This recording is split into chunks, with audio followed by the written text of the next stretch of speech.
بلاول صاحب بہت اہم بات آپ نے کی ہے. اسی ضمن میں پوچھ لوں آپ سے کہ سندھ کے اندر پاکستان پیپلز پارٹی جو ہے وہ بلا شرکت غیر 15 سال سے اس کی کوئی اپوزیشن ایز سچ موجود نہیں ہے. اس مسئلے کے اوپر پہلی بار ہم نے دیکھا ایک نیا پریشر گروپ بن گیا ہے, اور کیا ہم کہہ سکتے ہیں کہ پیپلز پارٹی کے لیے ایک نیا چیلنج جو ہے وہ لائرز کی صورت میں اب جنم لے چکا ہے؟ پیپلز پارٹی اس کو دیکھ رہی ہے اس نظر سے؟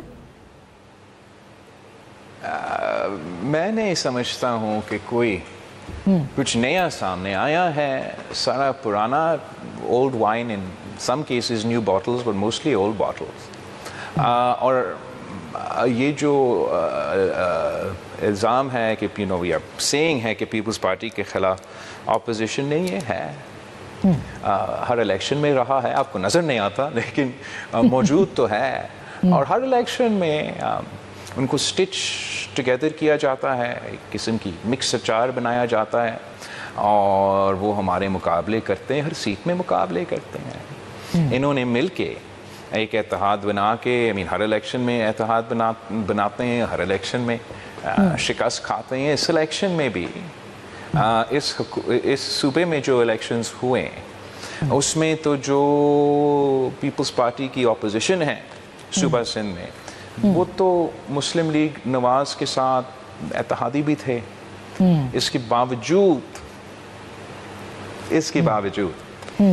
وہ ایک بار پھر شکست کھائے, تو ان کے ڈیسپریشن میں ہر بار اضافہ ہوتا جا رہا ہے. وہ ڈیسپریشن آپ کو obviously 15 سال بعد اب نظر میں آ رہا ہے کہ 20 سال اور 30 سال بعد بھی ان کو یہی کام کرنا پڑے گا.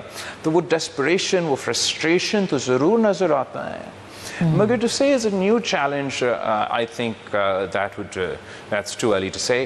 ہم نے ایون حال ہی میں ان سب کا پروپیگنڈا اور جھوٹ اور جس ماحول میں انہوں نے بنایا ہے, اس میں جس طریقے سے ہم نے اس پورا ٹولہ کو عبرتناک شکست دلوایا عمرکوٹ کی بائی الیکشن میں, جس میں پی ٹی آئی کی امیدوار تمام سیاسی ٹیموں کا اتحاد پلس جو اس علاقے کا نون لیگ کا نمائندہ تھا پچھلے الیکشن میں, وہ سب ایک سائڈ پہ تھے.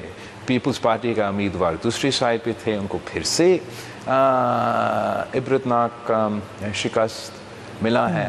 جہاں تک لیگل کمپوننٹ ہے, دیکھیں جہاں تک سندھ کی یا پاکستان کی سول سوسائٹی ہے, لائرز ہے, جرنلسٹ ہے, ہمارے شاید پوری ریجن پہ پوری دنیا میں مثال ہے. وہ so hardened from our multiple bouts of dictatorship کہ یہ ایسے ایک فورسز ہے کہ کوئی ان کو کمزور نہیں کر سکتے. ان کو جو حق کے لیے آواز اٹھانا اور جد و جہد کرنا, اور اس موقع میں دریا سندھ کے جد و جہد کرنا, وہ تو پورے پاکستان میں ہمارے معاشرے میں یہ صلاحیت رکھتے ہیں. مگر سندھ کے سول سوسائٹی کو, لائرز کو, اس قسم کے جو پازیٹیو فورسز ہیں ان کو یہ کریڈٹ دینا پڑے گا کہ جس طریقے سے وہ کر سکتے کوئی اور نہیں کر سکتا.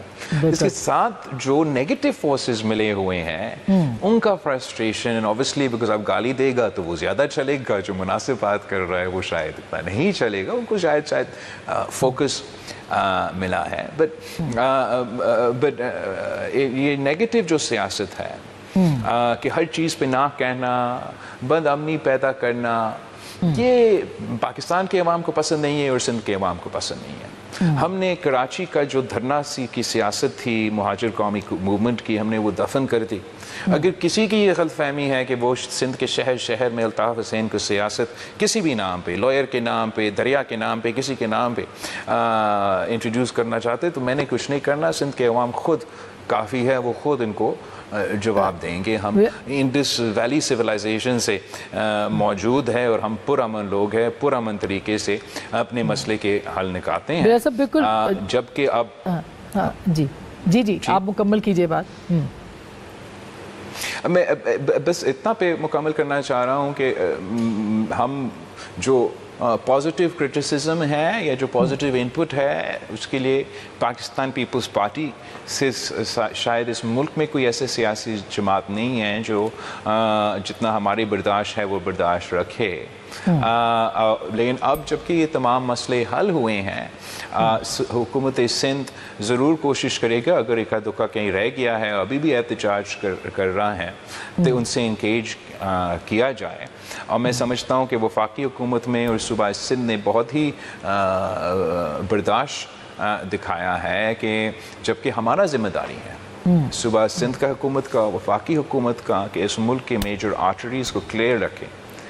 جمہوری حق ہے احتجاج کرنا, کسی کو جمہوری حق یہ نہیں ہے کہ وہ کسی راستہ پہ کسی سڑک پہ قبضہ کرنا.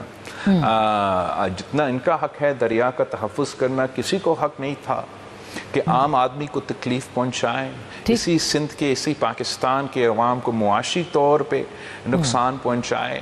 تو امید ہے کہ خود یہ فیصلہ لیا جائے گا کہ عوام کو اب تکلیف میں نہیں ڈالنے کی ضرورت ہے. because I wouldn't want to see the government take any untoward measures.